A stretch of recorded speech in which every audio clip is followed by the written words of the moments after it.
What's going on, folks? Welcome back to Z-Life HD. This is Victor, and today we are going to be discussing Fez. This will be a first impressions video, so without any further delay, let's jump right into it.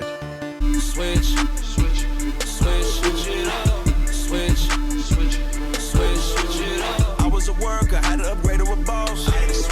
Used to live in the hood, but had to upgrade to a loft.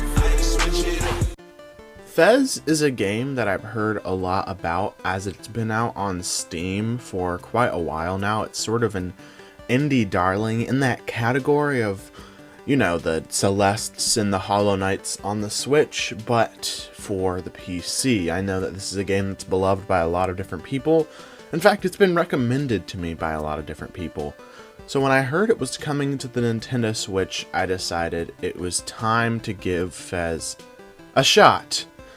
And my early impressions are, while it does feel like an amazing game that has a lot of great depth to the gameplay, unfortunately it just is, I'm struggling with it in the sense that it's not really grasping my attention as much as I'd hoped it would. But there are many aspects of it that I do respect, and so we're going to talk about them really quick.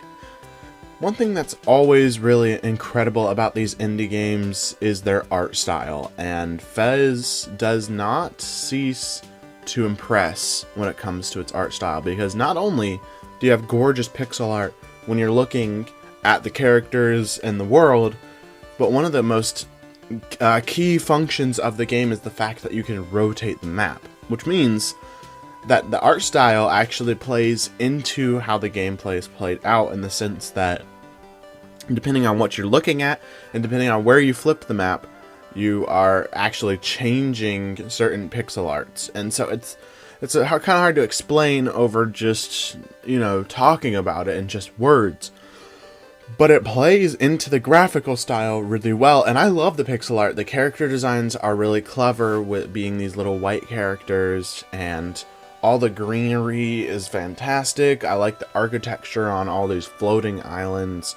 It's just really fun and very charming. In addition, like I said, the gameplay is pretty simple. This is mainly a puzzle platformer.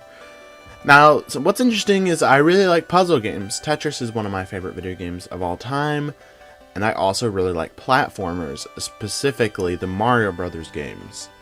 So when I heard that it was a puzzle platformer, which I really haven't played many of those games, I guess it sort of seemed like a no-brainer to combine them into one, but for some reason, and when it comes to my liking, the blend of both genres just doesn't fit for what I like to play very well. I guess the game is interesting, but it loses its charm for me when I play in longer sessions, which is typically what I like doing when it comes to video games, is doing longer sessions every once in a while. And especially when I get a new game, I really want to play it for a while, but it didn't really grab my attention as much. And that's also to be said about the music as well. I really like the music soundtrack to Celeste as well as Hollow Knight. You know, Cuphead's a great soundtrack as well. But for some reason, the soundtrack on this game just didn't really stand out as something original to me. And that could just be me being dumb, but I don't know. It just, the soundtrack didn't really jump out as something really incredible as a feature of this game. Because in one sense, on these other indie games, the music is a character in itself. It adds to the atmosphere of the game. But perhaps I haven't played further along in Fez to really grasp where the music goes down the line, so it's kind of hard to judge this.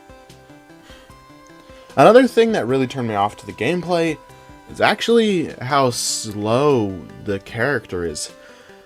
I'm not sure if this is something you can upgrade in the future. I don't think so. I feel like I've unlocked all the features of the game. It's pretty straightforward.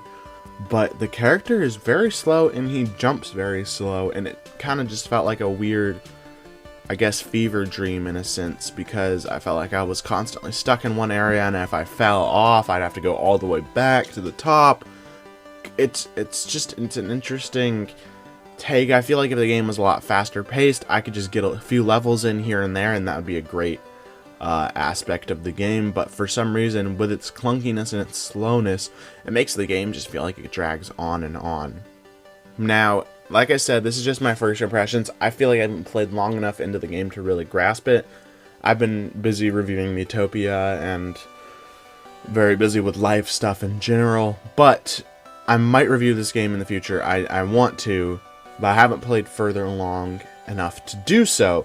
So we're gonna have to see. Maybe the game just, as it goes on, maybe there's more features I haven't unlocked. I don't think so, but that's possible. Maybe the later levels just become so complex and puzzly that it's just so much fun. I'm not sure, but we'll have to see.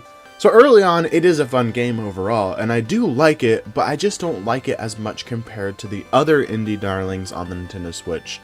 And I can see why people really like this game, but I guess overall, it's not going to be very high up on my indie tier list. Alright guys, thanks for watching. Let us know in the comments down below what you thought of this video. We love talking to you guys. Remember to like and subscribe for more videos like these. Lastly, check out our Twitter account for gameplay of the latest releases. But most importantly of all, remember to always stay one up.